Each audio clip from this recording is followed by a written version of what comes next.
Listen, we do everything we can to say thank you, and in some ways we don't do enough because we've got a dozen or so people that have driven thousands of miles, and when they do, they get this t-shirt. And this t-shirt represents people that want to make America great again and are doing everything they can in their homes and their neighborhoods. Ladies and gentlemen, that's why tonight is so important. If you came tonight only to hear a speech, we failed. But if you move and get something done after tonight, February 1 is the night. The most important poll in this nation is the poll that we take that night. Who wins the Iowa caucus on February 1, 2016? That's the most important poll.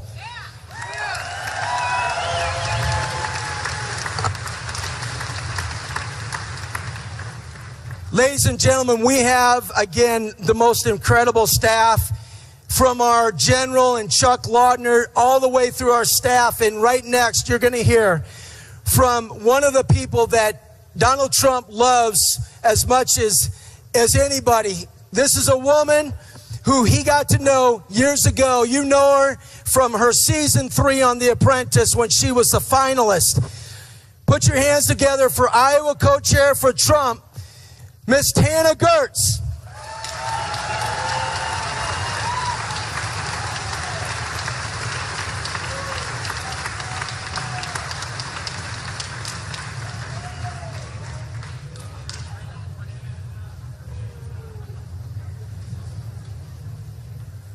Welcome, Sioux City. Wow, look at you guys. Wow.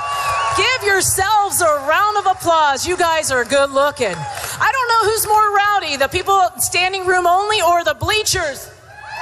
Oh, whoa. I think I know them, right? Well, you're a rowdy crowd, and we couldn't be more excited to have you guys here. As Chris said, I am Tana Gertz. I was Donald Trump's runner-up. I'm his Iowa Apprentice girl, the winner for the entrepreneur team. Let's hear it for the entrepreneurs. There we are. Okay. Well, just so you know, Mr. Trump loves entrepreneurs. So anyways, I was on his show 10 years ago. I stayed in touch with Mr. Trump for those 10 years. And I got to know the real man. I got to know the father, the husband, the business owner, the mentor, the whole 9 yards, the grandpa, and and the president. Yeah, I didn't know he was going to be the president when I was in his boardroom, but yes, I agree with you. So I got to know the real man. And let me just tell you a little bit about the real man. This is a man who absolutely loves people. He loves every single one of you. He loves those of you in the far back that are sitting down near the bleachers. And he loves the person that's all the way at the tippy top in the orange. Raise your hand, buddy. Yeah, that's you. All right. And he loves the person back there in the blue shirt. Raise your hand, buddy. There he is. He loves every single one of us. I mean, how could you live in New York City and not love people, right? So he loves us. I'll tell you what, when people say, I don't know about Mr. Trump and women, I do, because I'm a woman, I'm a business owner, I'm an Iowan, and Mr. Trump supports women. He loves and cherishes women. So let's hear it for all of you sisters. Yeah, there we go. Oh my gosh, wait. It's the women that are the loudest. Whoa, way to go, girls. He loves us. So any of that other stuff that you're hearing, it's all garbage, okay? Please, seriously. I'll tell you who else he loves. He loves the veterans. Let's hear it for our veterans. That's right. That's right. There's Todd up front. There's Todd. I got to meet him earlier. We thank you. I thank you for your service. Mr. Trump thanks you. He's embarrassed at the way you have been treated. And I guarantee you, you elect this man as president of the United States, things will turn around, things will change, and he will take care of our vets who took care of us. That is right. That is right. As I mentioned, he loves entrepreneurs. He is wanting so desperately to bring back the American dream. The dream where he showed us, very simply, if you work hard, you get an education, you can fly in a Learjet just like he did. We can all have it. It's just a matter of how are you going to work for it. Not like the Democrats that think, well, maybe we don't have to work as hard. Maybe the government will take care of us. Mr. Trump says, no, you work hard, you can have the American dream too. You can fly in private jets. You can have the nice luxury buildings. You can stay in expensive hotels. You can have it if you work for it. So folks, we can't say it enough. As the Iowa State co-chair for Mr. Trump, I get hundreds of emails from all of you all across the state of Iowa and other states saying, Tana, what can we do to help the campaign? It's so simple, folks. Just sitting back and doing nothing, it doesn't help us. What we really would love for you to do is become a caucus captain. Sign up to be a leader. You can get a yard sign on your way out. You can get a t-shirt on your way out. Do more than just say, I want to help. Do something about it and invest in your future, in your children's future. We need you. As I said earlier, Mr. Trump does most of it himself, but we need your help and we cannot do it without you. So on February the 1st, I want you to circle it on your calendar. I want you to plan for a blizzard. I know that because I'm married to a meteorologist. And he said, there's a good chance there's going to be a blizzard that night. Are you prepared? Do you have a backup plan for if there's a blizzard? If there's high winds, how's your grandma going to get to the caucus? You better say you're taking her, right? Raise your hand if you're bringing somebody to the caucus. Wait a minute, I say that again. Is the mic on? Raise your hand if you're bringing someone to caucus for Donald Trump with you. Oh, now we're talking. Oh, let's do it again. There, whoa, everybody back there. Those must be the diehards, the overachievers. We want you to plan on it. Bring someone to caucus for him. We can't do it without you. I am so excited for you guys to meet the man that I admire and respect so much. He has landed. He is en route. He may even be here right now. So sit back, relax. I'm so thrilled that you jumped aboard the Trump train. Because folks, let me tell you what. We are steamrolling anyone that gets in our way to the White House. God bless you. Thank you.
Quite a crowd. Thanks for coming out tonight.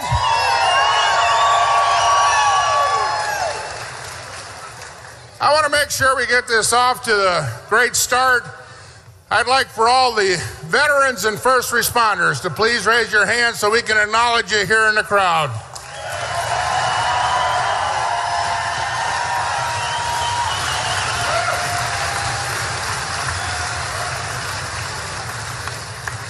Back in 1964, Ronald Reagan had aspirations to be president of the United States, but he stepped aside to allow Barry Goldwater to take the mantle. In one of the greatest political speeches ever given, Ronald Reagan talked about the time for choosing. Well, America, we've reached that point again. It's a time for choosing.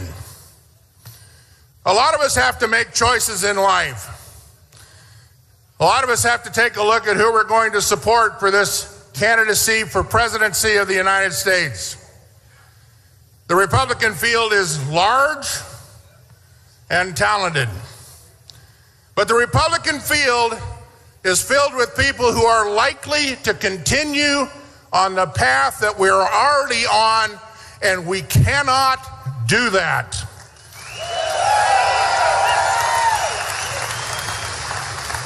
It's time for America to choose. It's time for you to choose. I made my choice. I chose a person who has the will, the courage, and the character, and all of the attributes that we will need to change America, to get us back on the path to the Constitution and restore your liberty. I chose an individual to support who I believe will go to Washington, D.C. and bring with him the men and women who, like him, are not in anybody's pocket, not bought and paid for, not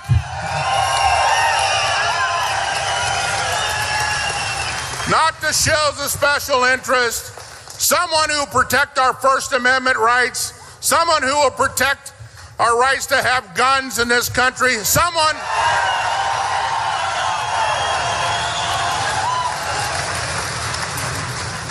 who will protect our borders, someone who will keep us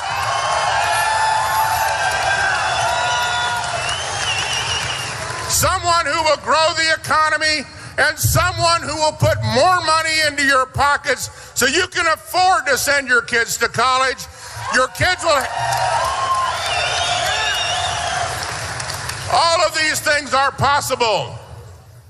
They're possible because this man is going to awaken that silent majority, and that silent majority is you. You are silent no longer.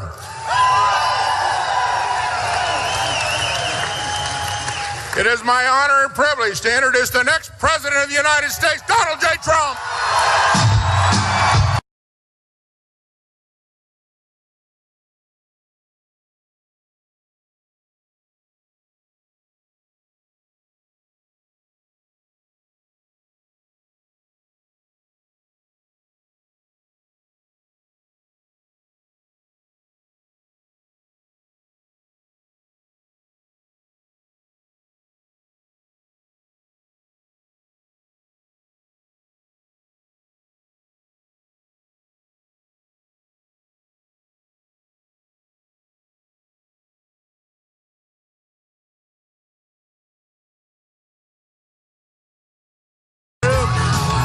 What a group. Nice place. Nice. Very nice. Trump.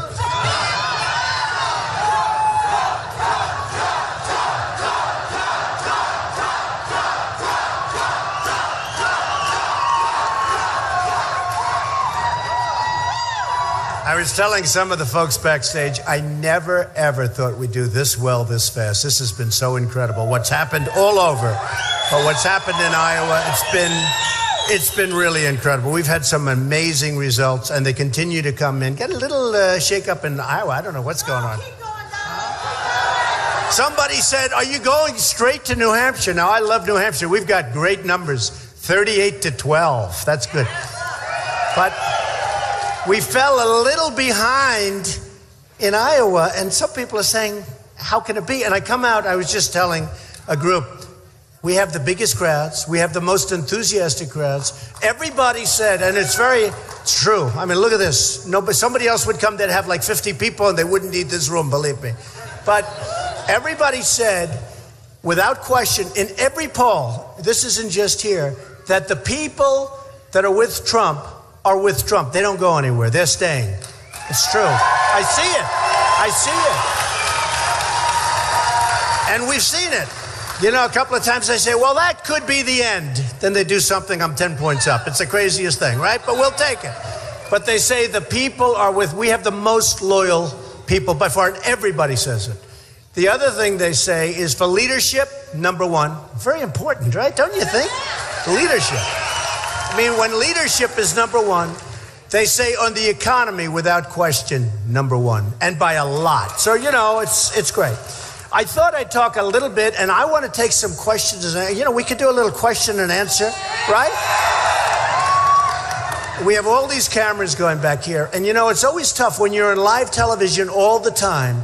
Look, we have 10 topics, right? How many topics? 10? How many different ways can you talk about the 10 topics? The bottom line is we want results. We want to get it done.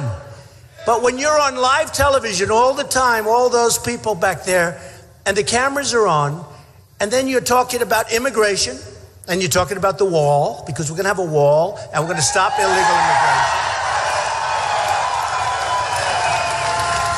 But we talk about trade, and we talk about repealing Obamacare. We talk about all the things that we talk about.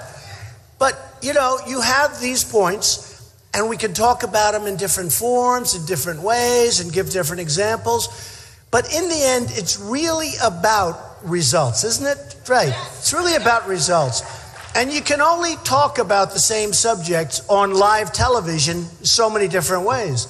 I talk about industry. I talk about commerce. I talk about how we're losing our jobs to all of these different countries. And I give different examples. But it's still going to be a certain number of subjects. I talk about Second Amendment. I talk about 14th Amendment. We talk about amendments. You know, that Second Amendment, they want to take it away from you. They really want to do things, and it's not going to happen. It's not going to happen. At least with me, it's not going to happen. That I can tell you. So I said today, you know, we'll talk for a little while, but I want to do some question and answers. I want you people to excite me for a change. Is that okay? I want to be excited. And so we're going to have some fun. So we're going to do that. A few things, I want to bring up a few new subjects too. So immigration, we're going to be doing a very strong number. It's killing us. It's killing us. And it's bad for the economy. It's bad for all of this illegal immigration. And I have to tell you, legal, you come in and we're going to have a good time and you're going to be there and you're going to do great. And visas maybe work. Maybe there are cases where you need people in and we'll do something. We're not going to hurt our economy in any way, shape, or form. We're going to make our economy much, much stronger. But we're also going to get jobs for people that are here. People with us. We're going to get jobs. We're going to get jobs. But the illegal immigration, you know, I did this and I made my determination. I took a deep breath because I'll tell you what, it takes courage to say, I'm going to run for president. It really does. Especially in my case where I have a great business and I love my business. I love doing it. I never even see. I mean, I own some of the great properties in the world. Doral in Miami. I may never see it again. Turnberry. Thank you. I love you. Look at her. Turnberry in Scotland, one of the greatest, home of the British Open and all of that. I may never see it again. All of these incredible places that I have. But more than that, it takes courage. Because when you do it, you're putting yourself out there beyond anything that anybody's done.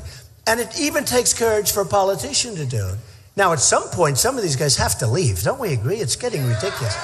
Because, like, tomorrow night we're having a debate. And I wish we had more time for the debate. I wish we had, not in terms of 3 hours, Because who wants 3 hours? You know what? I could stand up for 20 hours if I had to, but who wants to watch that long? Hillary's debate essentially lasted for an hour and a half, and you couldn't watch it. You have Hillary against a socialist / communist, and nobody knows that. And honestly, he's not going to win, just so you understand. I mean, he's all kidding. He's not going to win, and neither is she. You're right, long term. Well, she's being totally protected because, in theory, she shouldn't even be allowed to run. It's true. She's being protected. It's a tough game. It's a nasty game, but she is being totally protected. But she's going to beat him, and you still have one more of these guys, O'Malley. So he'll be out like quickly, I guess. I don't know. What's he doing? What do they do when they have zero? They have zero. And I wouldn't say it against our folks, but they've treated me, some of them, some of the zeros have treated me so nastily, right? Because they want to start controversy, and they want to try and pick up some points. And you know what? I'm not even going to mention names. Usually I do. I love doing it. But everybody that's hit me so far has gone down. They've gone down. And they've gone down bigly. And a couple of the ones and zeros, they're the ones that hit the hardest. I mean, they're like desperate people. But they hit. One of them has a 0 with an arrow pointing to the left. That means less than 0. And I don't understand. What does it mean? I assume it's a typo, but maybe not.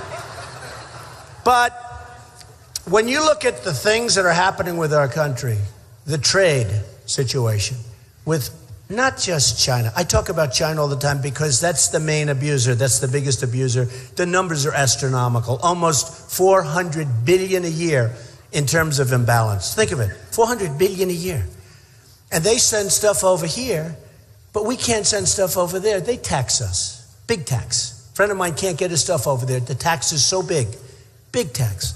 Somebody bought an airplane in China, here, can't get it over there. It's a spoiled guy, rich guy, bought a beautiful plane, can't get it over there because the tax is so massive that now he's selling it in this country. Because China won't let him have the plane and he has to pay a tax. I won't even tell you what the tax is. It's so astronomical that I don't even believe it myself. So I'm not going to say it because those guys will say, well, he was wrong. All I can tell you is it's a massive tax. Like, you don't buy planes here because if you do, you won't be able to get them back in. And here we accept all of their product. So we have almost a $400 billion trade imbalance with China. We have a $70 billion trade imbalance with Japan. We have with all that's going on now in the South China Sea, and you look, well, we have a destroyer, relatively small ship over there.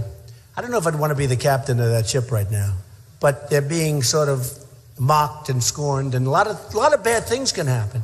But we have an agreement with Japan, and I love Japan, I love China, I love all these people, but their leaders are killing us because they're smarter, sharper, more cunning. The leaders of Mexico are killing us at the border and in trade. They're taking so many of our companies. Even Nabisco, my Oreos, they're taking Nabisco. Right? I'm never eating Oreos. I tell it all the time. They had some Oreos before in the plane. I said, I don't want to touch them. Bring them back. Are you allowed to bring them back? Bring them back, right? But I'm not happy. They're leaving Chicago and they're moving their big plant to Mexico.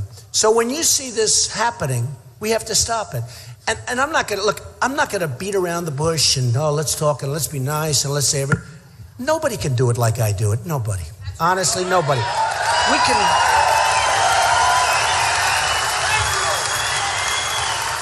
I'm not saying I'm perfect because I'm not perfect. Nobody's perfect. But thank you. I love this guy. Handsome guy. I like him. Very good. No, but nobody's perfect. But I'll tell you, when it comes to that stuff, there's nobody better. Carl Icahn endorsed me the other day. He's one of the great traders, one of the great deal makers. He says, Trump, and he's not somebody that just do it. He wants somebody that knows what they're doing. He understands. You talk about corporate inversions and all of the things that are going on. Corporate inversions, many of the companies in this country have trillions of dollars cumulatively. They think $2.5 trillion overseas right now. They can't get it in. And everybody agrees that we should bring it in.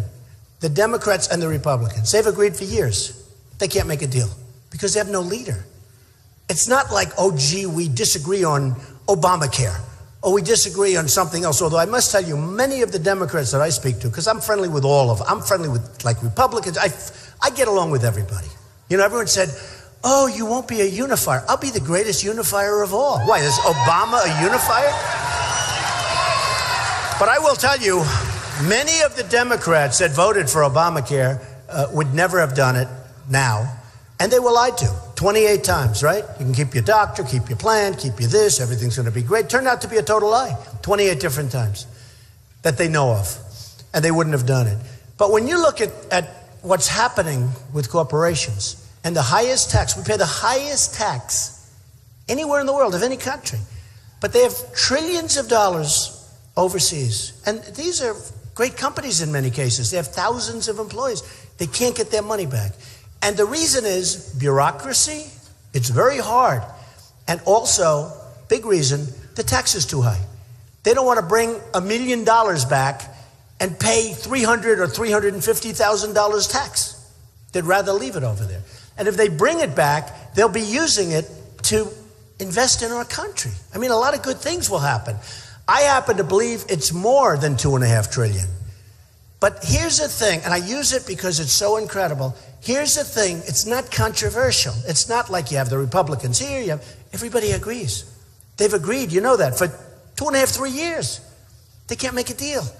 And now what's happening, and this will be the next great story, is companies are leaving the United States to two reasons. Lower taxes, but also to get their money. They've got billions of dollars overseas. They're leaving our country in order to get their money and in order to pay lower tax. And you're talking about one company I know of, I don't know how much they've written about it, but you're talking about 6,000 jobs, just one company.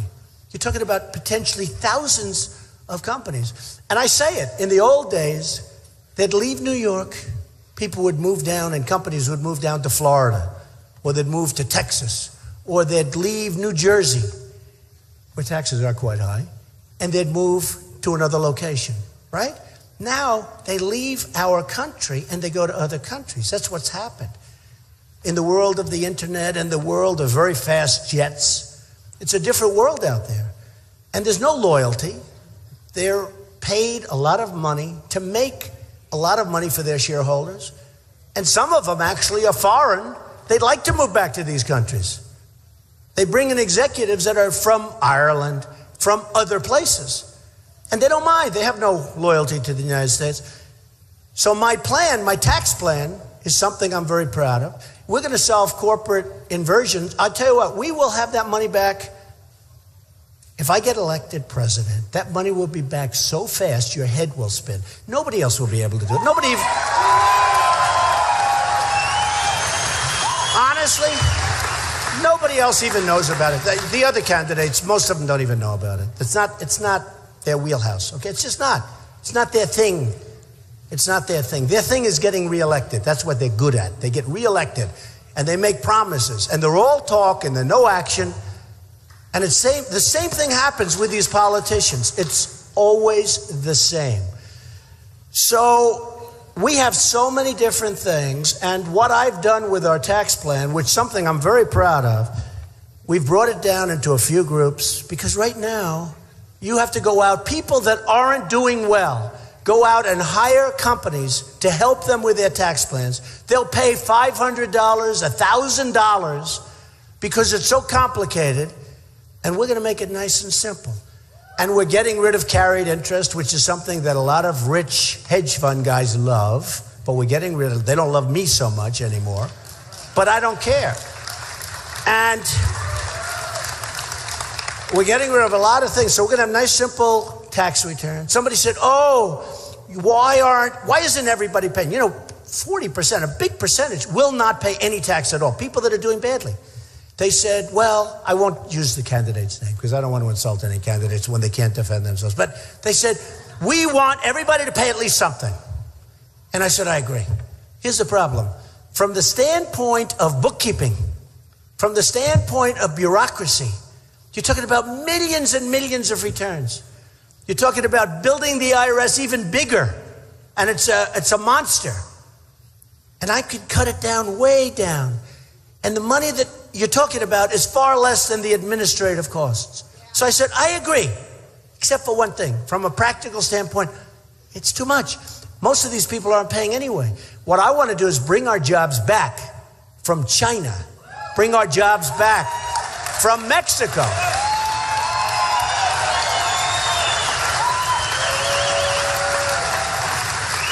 Bring fairness to our deals, as an example, with Japan.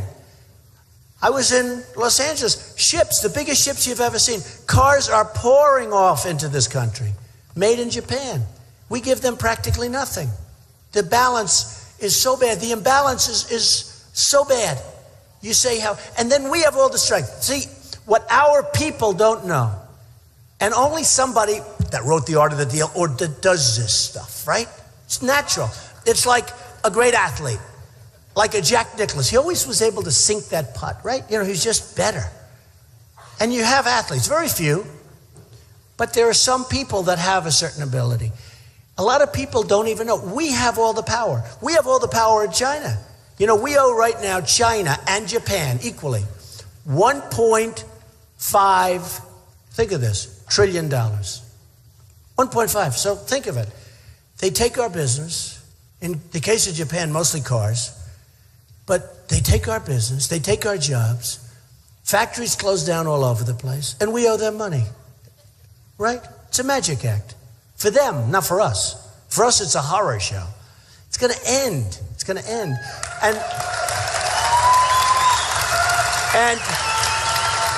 And people like Carl Icahn and people like the best I know the best negotiators in the world. Some of them I think are horrible people. I'll be honest with you. I don't care. Do you care if they're horrible people? Who cares? We want... Now, Carl happens to be actually a very nice guy, but he's a brilliant negotiator and a tough cookie, and he's built a fortune. He doesn't want money. He doesn't want to say, oh, give me $200,000 a year in government money.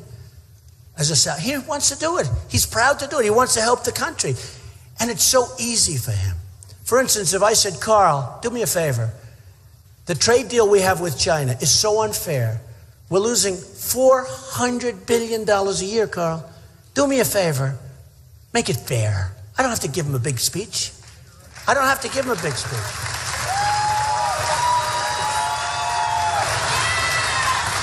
mean, I can tell you that within a very, very short period of time, things will straighten out. Things will straighten out. And it's going to be to our benefit. But think of it. If we're losing that kind of money, that imbalance, it's an imbalance. Some people would say that's not really a loss. It is a loss. If we have that kind of an imbalance, and supposing you brought it back to zero, or even if we lost $100 billion a year, that's a lot of money. Believe me, I couldn't sleep it. If I brought it to $100 billion a year, get rid of me in 4 years, all right? But supposing we brought it back to 100, or we brought it back to zero, do you know what that means for this country? Do you know the kind of money you're talking about? Then jobs would start coming back. Lots of good things would happen. Lots of great things would happen. And maybe our babies who have all these toys all over the place, maybe they'll have 75%. And maybe you'll like them better. Maybe they'll be better. And they'll be manufactured here. Whenever I order television sets, I order thousands and thousands of television sets a year for different jobs. And whenever I order them, they're all coming from South Korea. They make all the other than Tony, but Sony has sort of lost its way a little bit. But Sony's Japan. But South Korea, LG, Samsung. I don't get bids from America. I'd love to. George Will said there's a company in South Carolina that makes television. I said, where are they? Oh, I'd like to have a good name too, by the way. It's important. You know, when somebody's paying you a fortune for a hotel room, it's nice to see a good name, right? Do we agree? Right? Well, it was a company in South Carolina, but they don't really make them, they assemble them. In other words, the parts come in, they assemble them. It's much different. But I'd love it if we made them. But you take South Korea. We defend South Korea for essentially nothing. You have the maniac over in North Korea that nobody ever talks about, by the way. Now, he really has nuclear weapons, and we don't talk about him. We made the worst deal ever made with Iran, right?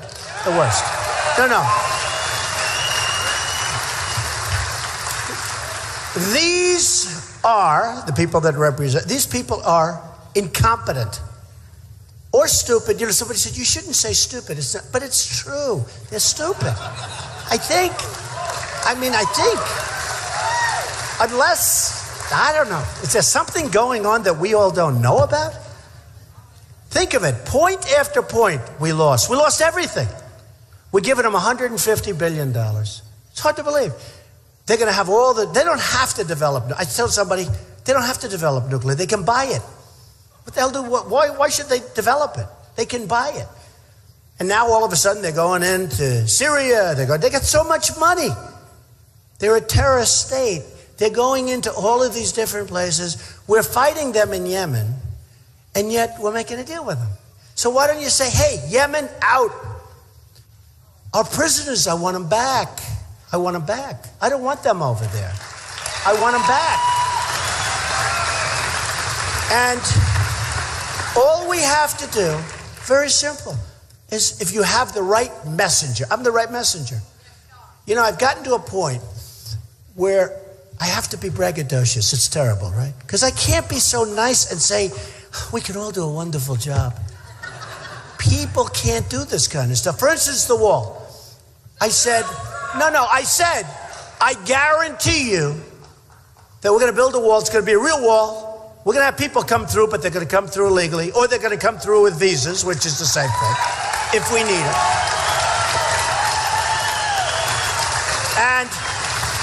And we want people to come through. I want people to come through. I don't want to say no. But we have at least 11 million. You know, the scariest is nobody has any idea how many. You know, we've been hearing that number for years, like 11 million. We have no idea. I spoke to one of the top people. They have no idea. Might be 5 million. Might also be 32 million. Nobody, could be 50. Where is he? Stand up. He might be closer than anybody else. Probably is. But we have to get them out. We have to, look, it's harsh. Dwight Eisenhower, we all like Dwight, right? Remember the expression? Right? Dwight. I go, remember the time he got elected? I like Ike. How could he be bad? All right? And I think he was a nicer general than MacArthur and Patton. And I like Ike as a president, but I loved Patton and I loved General MacArthur. I love him. And we're going to find ourselves a Patton. And we're going to find ourselves, because we have a lot of smart guys in our military and women. We're going to find ourselves a Patton. Yeah, right here. I'll be the Patton. But we're going to find a Patton, or we're going to find a MacArthur. And I'm really good at that. We're going to find great people. Because, and I've told this story, where I watch these generals go on television. They shouldn't be on television. They shouldn't be talking. You know? They shouldn't be talking. They should be doing. And they asked a certain general, I'm not going to insult him. It was like a month and a half ago. On a show, talk show. I said, here's General so-and-so, one of the top people. I could even say the top. I said, what's he doing on television? And he's saying, well, ISIS is very tough. You know, they're spread out. By the way, they took the oil that I said take. Remember I said take the oil? Yeah. Always, take the oil. They're being funded by the oil that I said take. I don't want their damn oil, but you know what? It turned out to be another benefit of having it. Take the oil. And we didn't do it. We shouldn't have been in Iraq in the first place, and I said that in 2003. Shouldn't have been there.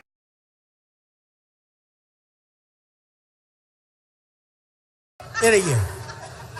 All right? I couldn't believe it. I'm sitting there saying, did he really say that?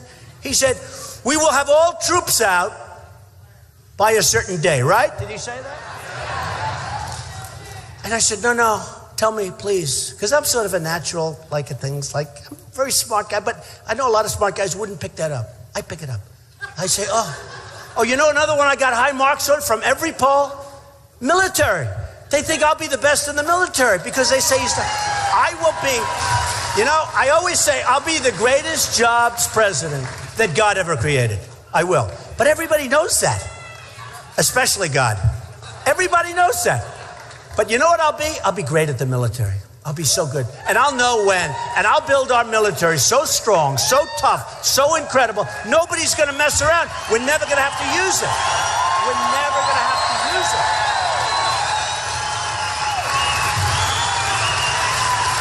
And I'm going to take care of our vets. Believe me, they're our greatest people.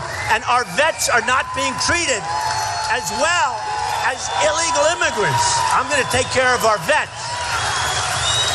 So, go back. So, the word is unpredictable. I made a business deal a year ago. And the guy, I beat him so badly. It was so beautiful. It's a beautiful thing. It's like a picture. For me, it's like a picture. That's my own problem, I guess. But to me, it's like a painting when you can do something like that. So I made this deal, and it was great. And they called. They did a story on me recently, and it was a nice story.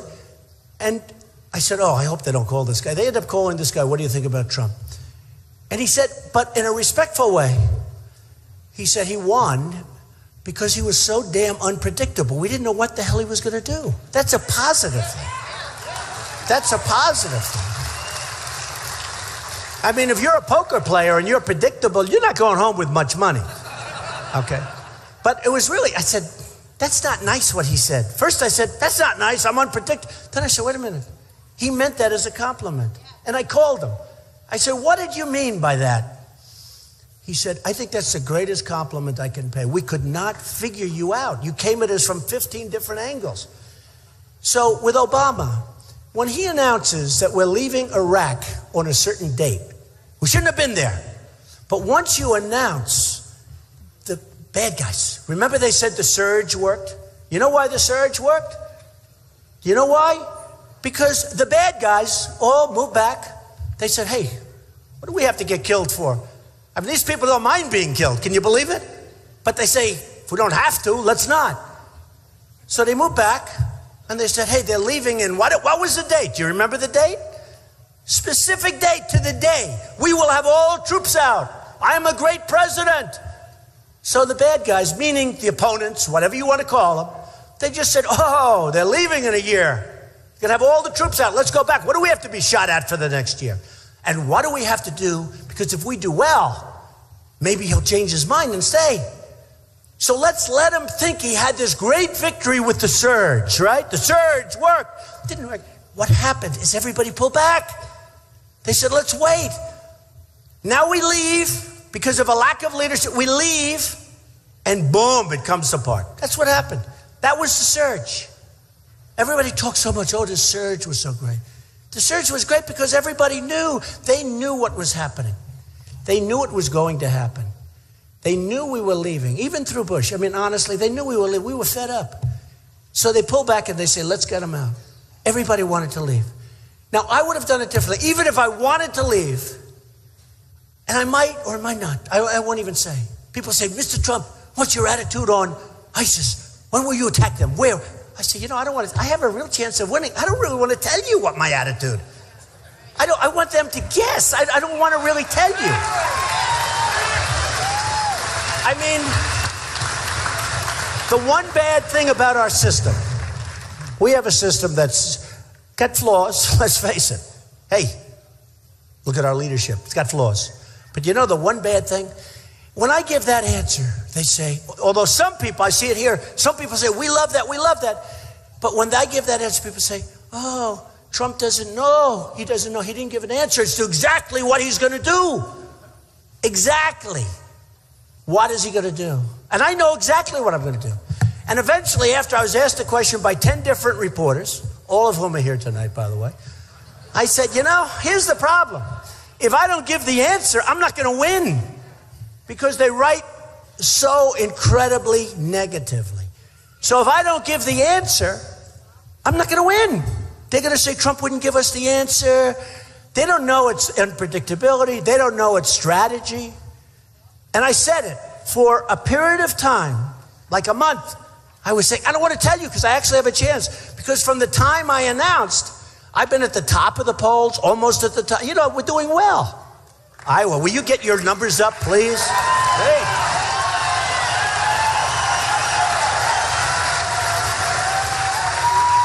When you get these numbers up, I promise you I will do such a good job. First of all, I am a great Christian, and I am. Remember that. And I do well with the evangelicals. But the evangelicals left me down a little bit this last month. I don't know what I did. But I am a great Christian. I'm a believer, and I believe in the Bible. And I even brought my Bible a month ago to a group signed by my mother, Mary, and with the address and the date. I won't tell you what date it was because possibly you think I'm younger than that. But she didn't want anybody taking my Bible because that was very important to her. So it has I was so cute. She has the address, has the date. But I said to myself, so by the way, before I forget, will you get the numbers up, Iowa, please? This is ridiculous. I mean, what is my competition? In all fairness, what is my competition? Do you think these guys, I'm not going to say Carson. I'm not going to say Rubio, who really is way down. I mean, I am second. It's not like terrible, but I don't like being second. Second is terrible to me.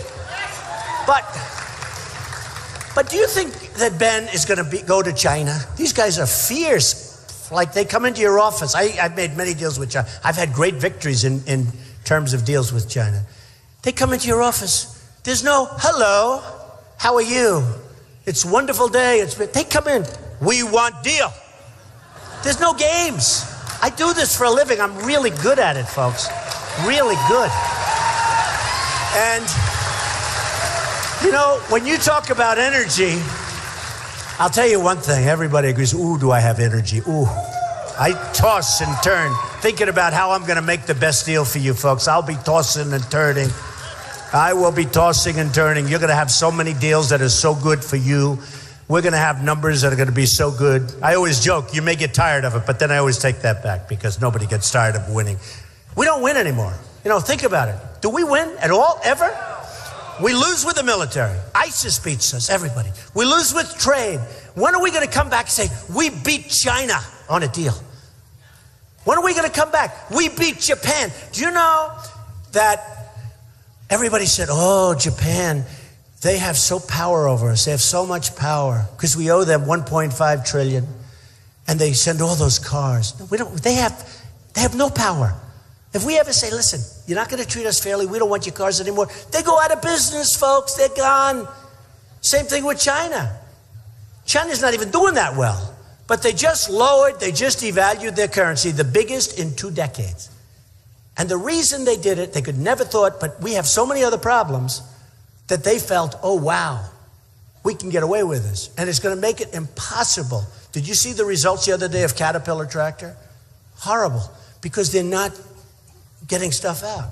Because everybody, Japan and China in particular, is devaluing their currency. That's their number one weapon. And this stupid trade deal that we're making doesn't even cover it. That's their number one weapon. And the trade deal that we're making doesn't cover it. So I only say this. And you know what? People might say, it's terrible. He's a terrible person, a terrible human being. He shouldn't, but I'm going to vote for him anyway. Okay, that's fine. I'm actually a nice person. I only say this. Nobody can do this stuff better than me. And I know all the guys I'm running against. They're wonderful people. Some of them I really like, but who cares? I was talking to one of the candidates the other day. I was talking about corporate inversions, and they didn't even know what the hell I was talking. They had no idea. It's not their thing. And unless we stop all of the things that are going with other countries, and unless we make great trade deals, we're being eaten alive. That's why when you look at the phony numbers, we have 100 million people in our workforce that aren't working. Our real unemployment rate is probably 30%. It's not 5.3%. That was done for politicians, so they look good. It's not 5.3. How can you have 5.3 when you have 100 million people? You look for a job. If that young guy, that handsome young guy with the red hair right there, if he comes out and looks for a job, that's right, I'm talking about you. His mom is very happy. But if he comes out and he goes into the workforce and he looks for a job and he goes through college and he does well and then he can't get a job. And when he gives up, because at some point after months you give up, they essentially consider you employed. It's the most ridiculous thing. We have a tremendous tens of millions of people in that position. They can't find jobs. They're good people. They want to work. They can't. But it's not reflected in the real numbers because the politicians want to look good. So let me just, before we take some questions, I'm going to talk about something I've never really talked about on stage, but we should talk about it. It's called super PACs. It's one of the great scams of all time. It's one of the great scams. So we sent out, I think I had, it's not me, people set them up. And I don't know, maybe they're setting up for my benefit. Let's take me. A guy sees me, likes me, sets up a super PAC. I don't talk to him, I don't do anything, but I think we had either 9 or 5 or 11. We don't even know. They're all over the place. Trump. One of them called it the Art of the Deal PAC after the book. They have all these PACs. And the money comes in. What do they do with the money? I don't know. And we aren't supposed to call them and everything. Okay. So we wrote a letter, a legal letter to, I think either 9 or 11 last week, saying, we don't want the money. Send it back. Because again, what do they do with it? If some guy that's having a hard time, all of a sudden has $2 million sitting in a super PAC, do you think he's going to take ads for Trump? Maybe. And maybe not. So we sent the money back. It's a scam, super PACs. A scam. It's a disgrace that we have them. A disgrace. And I'll tell you, I read a number with, as an example, Ben. Ben is paying 70 to almost 80 cents on the dollar to raise money. So when you read he has all this money, he's paying a lot of money, and that's not reflected yet. So when you hear they raised 20 million, they're paying. Now think of it. Who pays? The number I actually heard was 79, but these guys will check it. So I'm telling you, it may be off, but you all know it's a lot. I think they said 79 cents on the dollar. Think of it. To raise the money, they take 79 cents before they get to use the money for what it's supposed to be. Somebody's making a fortune. I know in Romney's campaign, a couple of guys walked away with millions and millions of dollars. Millions. It became rich, raising money. It's better than being a real estate broker. For the people in real estate brokers, they take these massive percentages of the money they raise. It's a scam. It's a scam. Now, in Ben's case, his super PAC is running Iowa. And let me tell you, the people that are running that super PAC, even if it comes in small donations, those are the real bosses. Those are the bosses. In the case of Jeb Bush, you're not supposed to deal with your super PAC, right? So it was in the Wall Street Journal the other day. He has a super PAC fundraiser or something in a hotel. And right next to it, he had his campaign. Ballrooms. Did you read that? 2 ballrooms. One here, right next to each other. By coincidence, of course. They're not supposed to be coordination. They're not supposed to be talk. They're right next to each other. And that's nothing compared to what some of them are doing. It's a scam. And it should be stopped. And it's unfair to somebody like me that is spending my own money.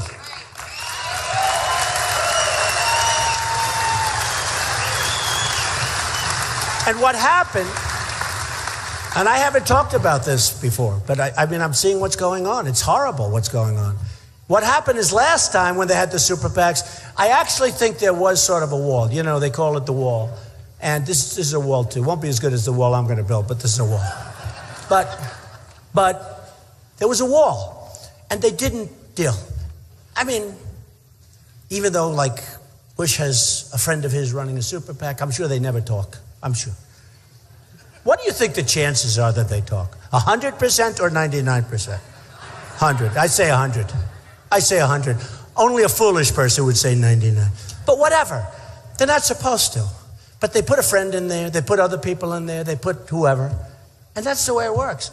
And in some cases, I hear in Ben's case, I hear in other cases, they're literally running. Had Walker done this, in all fairness, because he had money in the super PAC, but he had no money in his campaign. And he was unable to figure out this is what they're all doing. That's why he's out of the race, because he couldn't figure it out. But the whole thing with super PACs is a horrible, horrible scam. So I sent letters last week to as many as we could find. They're all over the place. We want you to close the super PAC. We want nothing to do with it. We don't want you to advertise for us. We don't want any of the money. Go home and ideally give the money back. They don't even have to give the money back as from what I understand. They never think you keep it. They'll probably, if they actually raise money for me, they'll say, what a horrible thing he just said. I think we're going to support somebody else. They can do that.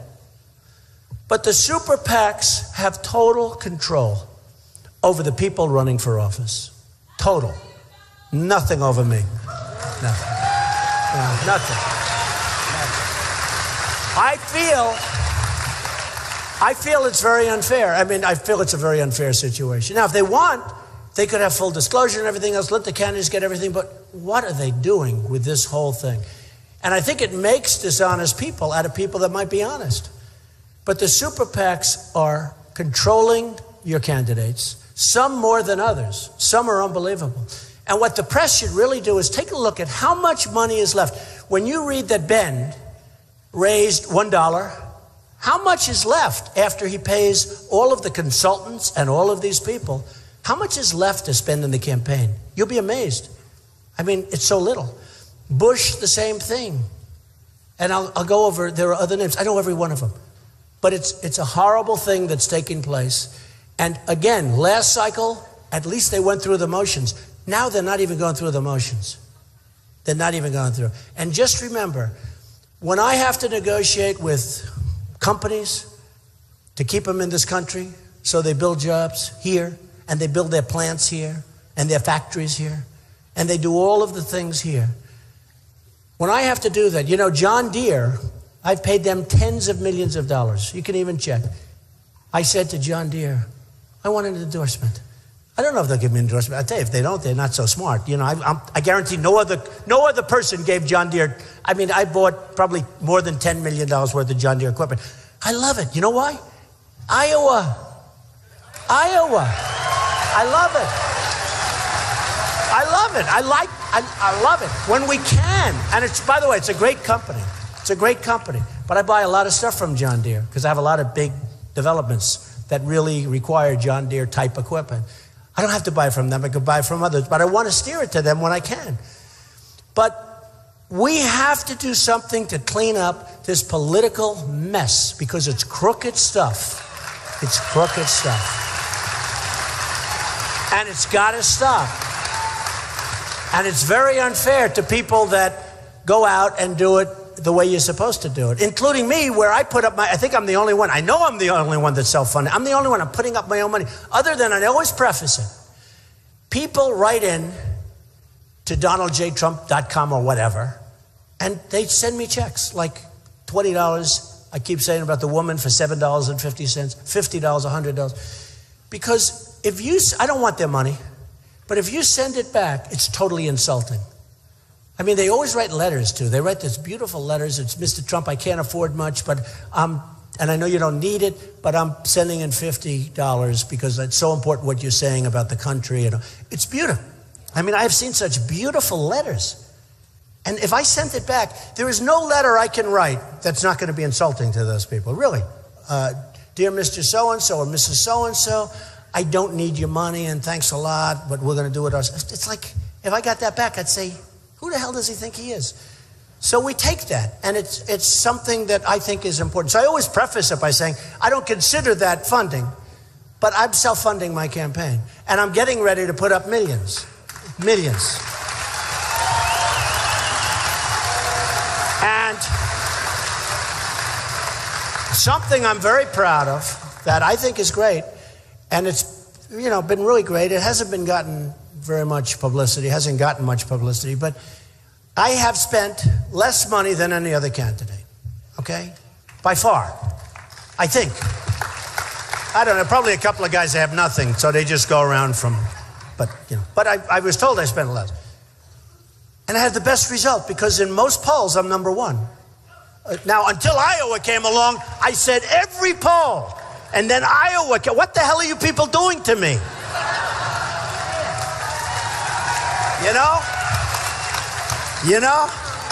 I'm telling you, they said, why don't you skip Iowa? They told me that. Everybody said, skip Iowa. No. All of the political geniuses. A man just interviewed me backstage, a great reporter. He's actually a great reporter. Of course, if he writes a bad story, I won't say that, right? Then I'll read. But he's a great reporter. And he said, would you ever think of maybe skipping Iowa, going right to New Hampshire? And then you go to South Carolina, where I'm leading by massive. You got to see the rallies we have. They're incredible.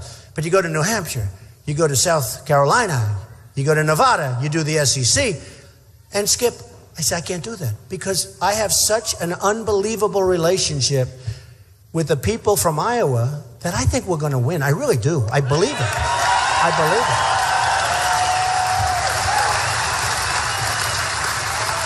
And I don't want to skip Iowa. I think we're going to do well. I think we're going to do great with the evangelicals. I think a lot of things are going to come out over the next period of time that are not going to be so good for opponents, honestly. And I think I'm going to do great with the evangelicals because I am the real deal. I will tell you that. I'm the real deal. So I told these political pros, I hate to say it, but the last long number of elections on the Republican circuit, the person that won Iowa did not get the nomination, okay? I want to take away some of your mustard. Do you understand that? So could we and please do me a favor, let me win Iowa, and then I'm going to win. I'm telling you, we're going to win New Hampshire, and we're going to win South Carolina. A great poll just came out on North Carolina just a little while, a PPP poll. It was great. Some of you saw that. But great poll. But we're going to go on. We're going to win. We're going to win. And they actually, one of the pundits, because you have some smart pundits and some very, very dumb pundits. A lot of the pundits that said, he'll never run, he's not going to run now, they're still trying to recover. But one of the very smart ones said, if Trump wins Iowa, it's over. It's interesting, because it'll go right through. Because everywhere else, it's so great. And I thought it was good here. Come on. Okay, so that's the end of that. But I want to tell you, I refuse to say, get your asses in gear. I will not say that. I will not say it. I will not say it because I don't want to use anything that's even a little bit off. So will you please do me a favor and work with my people and go out on February 1st and vote and give us a victory? And if I win Iowa, we're going to run the whole table. And we are going to make such great deals, and we're going to have such a great military, and we're going to take care of our health care without that crazy Obamacare that's a nightmare. So I'm sticking with you people. I'm going to spend money here. I have a great team over here, and I will tell you, I'm going to spend a lot of time here, and I really want to win Iowa, and I think we should, and it's so important. And it's about time that Iowa could have a victory and let that person go into a total victory, okay? Not like over the last, right? Okay, so I love you all. I mean, we're having fun, but I love you all, but I do mean it. I'm going to stay here. We're going to work really hard. When I heard the poll today, they said, what are you going to do? I said, I'm going to work harder in Iowa. I'm not leaving Iowa. I'm not leaving Iowa. Now, if I lose Iowa, I will never speak to you people again. That I can tell. Okay, let's do a couple of questions, right? Come on. Where's your mic? Where is that mic? Nice questions, vicious. I don't care. You can ask me anything you want. Okay, come on. You know Tana? Tana. Yes, all right. You got a good one for him? Go ahead. All right. Go ahead. How are you? Good, thank you. It's going to take just a second to preface this. I want you to know I'm married. I've got 8 children. Good. My wife stays at home. I have a pretty average income, okay? What I want to know is, in the war on poverty, we've spent $20 trillion, about the same as our national debt, yet the poverty lines are the same. I made good choices. A lot of people make good choices. We pay for people to make bad choices. What are you going to do to cut some of that out to stop the fraud? Yeah, it's a great question. We have now... I mean, and the numbers, they just came out. We have 50 million people in poverty in this country, 50 million. Now, you look like you're doing pretty well in all fairness, but still, we have 50 million, we have 46 million people, and they're getting food stamps. 46 million. Think of it. We talk about how well we're doing. So we have 50 million, almost 50 million each, between poverty, food stamps, and it's got to end. One of the problems is we don't have enough jobs in this country. It's very simple. It's so simple when you think about it. Our jobs have been taken away. And I'll tell you what else. Middle income folks, their salaries haven't gone up in 12 years. People are making less wages now than they were 12 years ago. And other things have gone up. So they're really doing much worse than they were doing 12 years ago. But that's an amazing stat. That people, and one of the reasons they say I'm doing so well, because I let people know. We're going to bring jobs back. We're going to bring industry and plants. We're going to bring it all back. And nobody else can say that. We're going to bring it back because a lot of the folks in this room are doing worse than they did 12 years ago, and they're working. Then the other thing, you have a lot of part-time jobs. I have some people that I know very well, and they've had a job for 20 years in the same place. All of a sudden, they're working part-time because of Obamacare. Because from an accounting standpoint, it just works better. They love the owner, their stores and things. They love the owner. They think the owners are great. But the owner's forced to make part-time. They have part-time jobs. They work all their life. They have a wonderful company that they're working for. And now all of a sudden they're cut into part-time jobs because of Obamacare. Because of the rulings of Obamacare. And you all know what I'm talking about. So they end up being part-time workers. And they don't want to be part-time workers. They don't even like the psychology of being called a part-time worker. And we're not going to have that stuff anymore. We're not going to have it anymore. We're going to have real jobs, and the numbers are going to go up, believe me. The numbers are right now worse than 12 years ago, and that's a shame. Go ahead. Another question? Yes. Mr. Trump, you're going to love meeting Todd. He's a wounded warrior, and I told him how much you love the vets. Todd, what is your question? Hey, Todd. Hey, how are you? These are our greatest people, the wounded warriors. These are the greatest. The best. Great, Todd. Lost my train of thought there. Is that your daughter? It is. Wow, she's so beautiful. Yeah. Wife, wow, beautiful. What a family. Good. Okay. I want to come. I got to say hello to Todd. Look at this guy. No, I told him you love him. What a look. Hold it, Todd. Wait. Didn't I tell you how much he loves his vets? I told him about you. That's a perfect family. Beautiful family. Go ahead, Todd.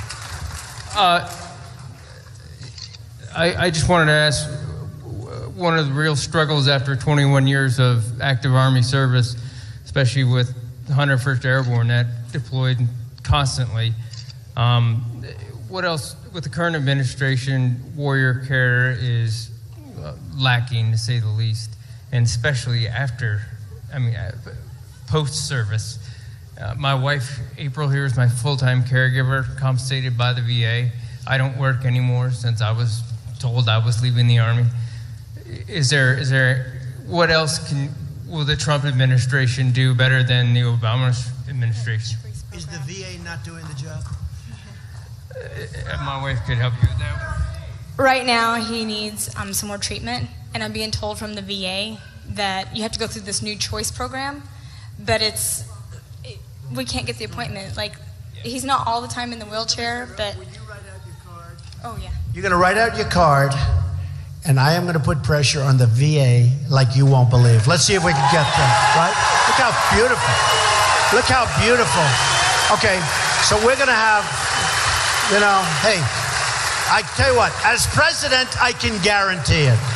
As Trump, I can say I'll probably be able to pull it off anyway.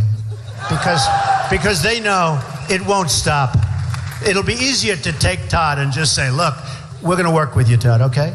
So will you get me that number and everything, and we'll make sure that everything gets... And somebody else, who else over here? You had problems with the VA also, huh? Terrible? I just hear terrible. And we're going to solve that problem. It can be solved because the waits now for the VA are longer than they've ever been. Oh, it's nice to see you people back there. It's about time. What am I doing there? Why didn't you give me this? But the waits now are worse than they've ever been. Thousands of people dying waiting for a doctor. Okay, dying. And you find the same thing. You say, you have to use your own because they won't do anything. So we're going to take care of our vets, and we're going to take care of the VA, and it's going to be, and one of the things we're going to be releasing pretty soon, but one of the things we're going to do with the VA, we have a lot of hospitals that aren't doing any business. We have a lot of private doctors that could do more business. We're losing a lot of our doctors because of Obamacare. They're retiring, they're leaving. One of them, a friend of mine, said, I have more nurses working for me now than ever before, but I have more accountants. And the end result is a disaster. He's getting out of the business. He's got nurses, but he's got more accountants than he has because the paperwork is so crazy.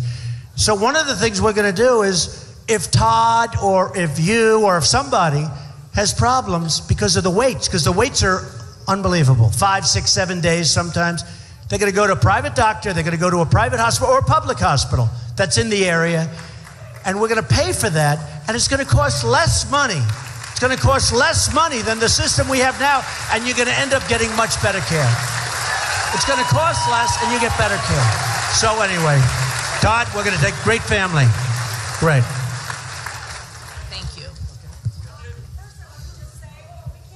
Hold on one second. Hold on one second. We can't wait till Melania puts class back into the First Lady. We can't wait. And my question, I heard you talk about, she's beautiful, and we can't wait to see class. Love to be. What's your question? My question is, you talk oil. We have people, refineries, new refineries that have not been built. We haven't had new refineries in the United States since the 70s. Keystone Pipeline, what will you do with that? All right. So the Keystone Pipeline, first of all, I'd approve it because it's thousands of jobs, okay? I would approve it so fast. So fast. And Hillary should have approved it. You know, Hillary wanted to approve it, but she's been dragged so far left that she's, forget it. It's a disaster. So I would approve it. But I with that being said, I may want to make a better deal. Because you know what? We're bringing oil from Canada, right? I may say, I want 10%. We're going to approve it, but I want 10%, 15%. Because the truth is that the Keystone Pipeline was better a while ago than it is now. Because we have so much, because of new technology, we have so much energy underneath our own feet with the fracking and all of the other things that have emerged over the last 5 years. We have so much energy, and it's great stuff. We have really great quality, higher than Canada. You know, they have the tar sands, which is a problem for them, very expensive to get it out. We have great stuff. So I would approve it because I love the jobs of building it. I love the jobs of building it. But I may just say maybe we should get 10%, 15%, maybe 20% as that oil flows through our land. You know, maybe we should do that. So I'm going to look into that. But when I approve it, I'll tell you what, when I approve it, it'll be a great deal for the United States. It won't be like, because right now what we're doing is we're approving it. We're not really getting anything. They're putting it underground, and that's good. And that's actually good environmentally, better than having trucks going down the roads, everything else. But that's good environmentally. But we're not getting anything much for it. When I get finished with the Keystone, they'll be happy, and we'll be happy, okay? So it'll be good. Okay. Question? Tana? Yeah, go ahead, Tana. We got one in the back. In the back on the bleachers. I love these people Trump with the shirt. Look at those beautiful shirts, huh? Look at that. Look how handsome he is with that shirt. Oh, yeah. Looks like he's 20 years old now. Okay, go ahead. What do we got? Do you have someone with a question? Who's got the mic? I'll hold it. I'm a physician, and when is somebody going to realize that you can put the insurance companies out of business by slowly lowering the age for Medicare? And once everybody gets to Medicare, they love it. That would put the insurance companies out of business. We'd have one system. Why doesn't anybody have enough guts to talk about that? Well, I'll tell you, in all fairness, Ben Carson said yesterday or the other day that he wants to abolish Medicare, okay? And you know what a disaster that is. Now, I'm sure at some point he'll take it back, but he said he wants to abolish Medicare.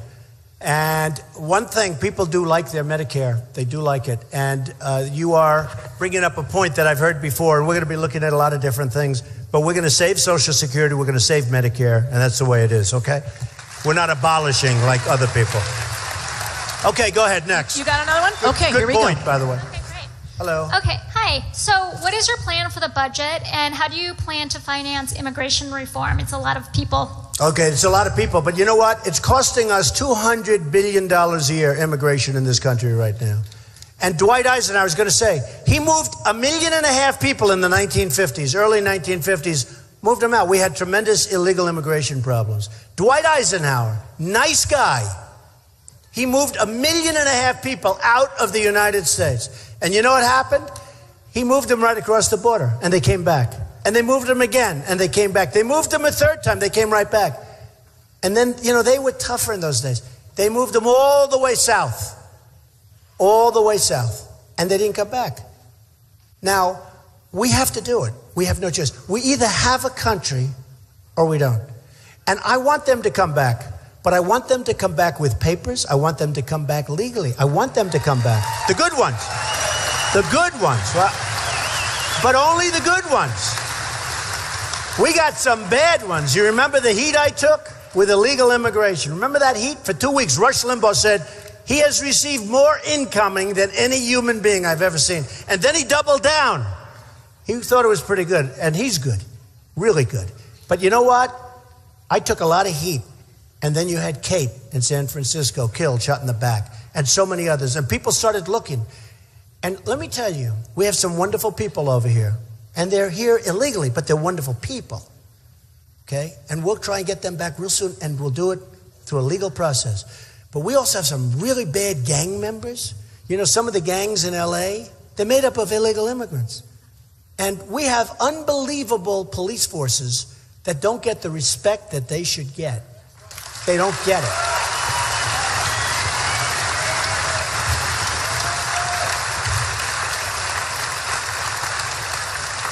I mean, what they go through, it's unbelievable. They're afraid to talk to anybody. They don't want to lose their job. They don't want to lose their pension. They can't talk. Now, let me just tell you something. You can always have bad apples. In this room, we have a couple of bad apples. Okay? I don't know who they are, where they are, but you do. Probably mostly back there in the press. But the police do an unbelievable job. And they know the gangs. You go to LA, the LA cops. You go to Chicago, Chicago cops. These people are amazing people if they would be allowed to do their job. But they're not allowed to do their job. And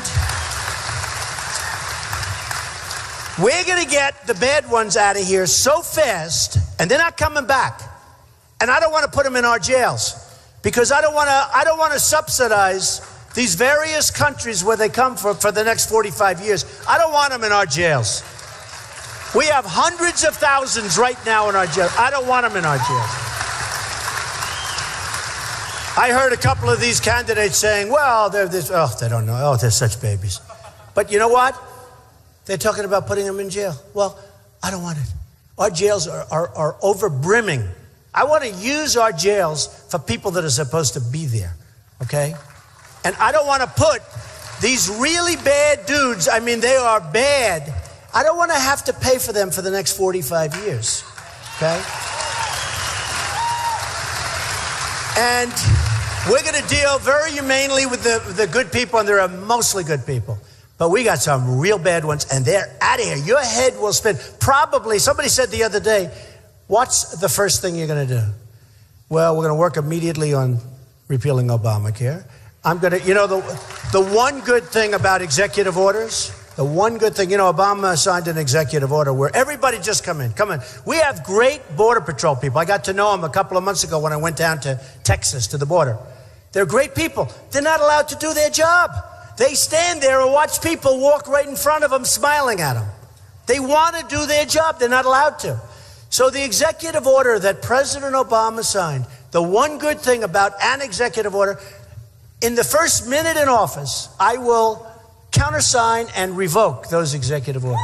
They'll be revoked. The only good thing. It's actually the only good thing about an executive order is the new president can just do a signature and that's the end of that. So we're going to clean up our border. We're going to make it fantastic. We're going to be proud to be a country again, and a lot of good things are going to happen. Okay, do one or two more, Gatana, and then we got another one on the bleachers. Going to foreign affairs, what is your stance on Israel and supporting them? We will support Israel 1,000%.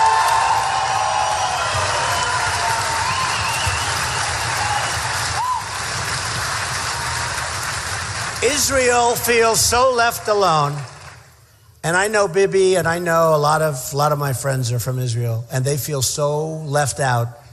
And so many people say, I have so many Jewish friends where they say, why did I support Obama? I think he's the worst thing that's ever happened to Israel. And we will support Israel beyond anything they've ever had before. Okay? That's an easy one. That's the easiest question of the night. Okay, go ahead, Tana. Okay, we've got a young adult. Okay, hello. Hi, my question is, it goes back to immigration reform. Why is your answer then not to strengthen regulations on drug trafficking, That'll be sex part trafficking? Of it. That'll be part of it. Yeah. Because I think every issue with the big problems, the big issues on Capitol Hill are very comprehensive, and so I think it's more than building a wall, and I think it's more than just shipping It's out more, people. but the wall's a big factor. It's 60, 70%. The drugs are a great question. We're going to stop drugs. Look, I told you before, Mexico, 45 to 50 billion. That's not including the drugs. The drugs that are coming across the border are beyond belief. Did you see the picture last week where they had a little wall this big, and they built a ramp for trucks to go over with drugs? Did you see the picture? They think we're playing games. And Mexico's not helping us. Mexico's not helping. Do you know, if you want to become a citizen of Mexico, I love the Mexican people. I have many Mexican people and Hispanics working for me. In Nevada, I'm number one. I'm rated number one in the polls with the Hispanics. Everyone's shocked. Because the Hispanics that are here legally, those people, they want me, they know I'm going to bring jobs and everything else. They don't want people pouring in.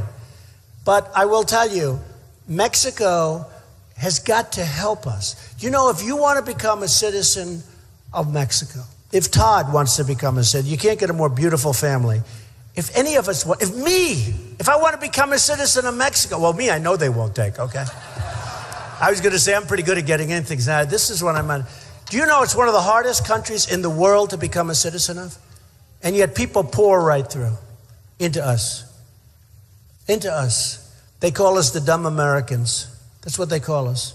Because of our leaders. They call us the dumb Americans. If you want to become a citizen of Mexico, you could take the best person in this room, the most qualified. You're not going to do it. They don't do that. And if you're there illegally, and if you overstay, you're bound. You're not going to be there illegally. But if you have a pass for 2 weeks, and you overstay, you're bound. They have cops waiting for you. They have police that say, you know, you have 1 day left. I hear it's unbelievable. I'm impressed, actually. Because to a certain extent, that's the way it's supposed to be. But if you want to become a citizen of Mexico, it's impossible. They don't have anchor babies in Mexico. You're born a baby in Mexico, it's like, bye-bye. Here, you're born over here. Oh, congratulations. We're taking care of the baby for 85 years. Not going to happen. It's not going to happen. No, it's not going to happen. And by the way, this is important. I sort of looked into this one. The 14th Amendment. It says right there. You know, everybody said you have to go through a whole process. It'll take many years. You have to go through every state. You have to do another amendment. It's wrong. 14th Amendment covers it. And some of the best legal minds in the world said Trump is right. I said, what? I am? I didn't know. I looked into it. Every once in a while you look.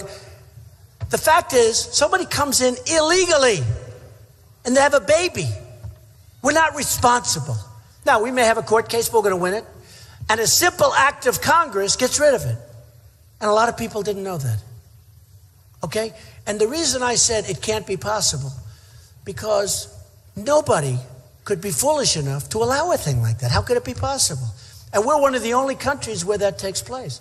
And honestly, I use Mexico as an example because they're so tough. If that happens in Mexico, they don't even know what you're talking about. What are you talking about? But with us, no good. Not going to happen anymore. Okay, let's do one more question. Make it vicious, violent, make it crazy. And we have it back there in the bleachers. Actually, make it nice. Go ahead. Yes. If I don't like it, we'll do another one. You know, you always like to leave on a good one. Well, I'm going to give you a good one. Did you ever see, like Elton? He does a final, and the song is so great, and everyone's going crazy. And then they're screaming, more, more. And Elton will come back, and he'll do 3 more. And the last song's a bomb. And you walk out like this. That wasn't true. Right? You always like to leave on a high, so if it's a bad question, we'll do another one. Okay. Let's go. I used to live down the street from Harry Truman in the late 60s. I want to leave you with a Trumanism and then ask a question. Okay. Give them hell, Donald! What will you do about the money the politician government owes Social Security? Well, say it again, what? What will you do about the money the politician/government owes Social Security? Well, you know, the amazing thing is that the politicians in this country live by a whole different standard when it comes to health care, when it comes to everything they have, including what you just said in terms of Social Security. Our politicians live by a different standard, and I think that shouldn't happen. And some of them tried to do it. You know the story in Obamacare. They don't have to take it. They live by a different standard. And that's not going to happen. Everybody's going to live by the same standard. They're going to have the same standard as the poorest person in this room. That's the way it's going to be. I do one more question. Tana, do one more question. Oh, one more. Go ahead, Tana. I can't get over there. I'm right here with the mic. Who do we got? Okay. By the way, isn't Tana great? Oh, right? Thank you. You're sweet. She's great. We have a young adult. You know who's also great? Sean Johnson, right? I love Sean. Sean Johnson is great. Go ahead. Hi. I was just wondering who you're considering to be like your running mate or your vice president. Okay. It's a good question, but it's, you know, if I answered that question, we'd have a big, big story. You know that. Right? You know, I'll tell you, it is a question that's asked a lot. I know a lot of good people. A couple of people on the stage that I really respect, I've gotten to respect. But the truth is, too early. I like to get things done first. We got to close the deal. I don't want to think about it. There are a lot of good people. We got to close the deal. We got to get it done. And to get it done, I want Iowa. So good luck, everybody. Thank you very much. I love you. I love you. Thank you. And we'll be back.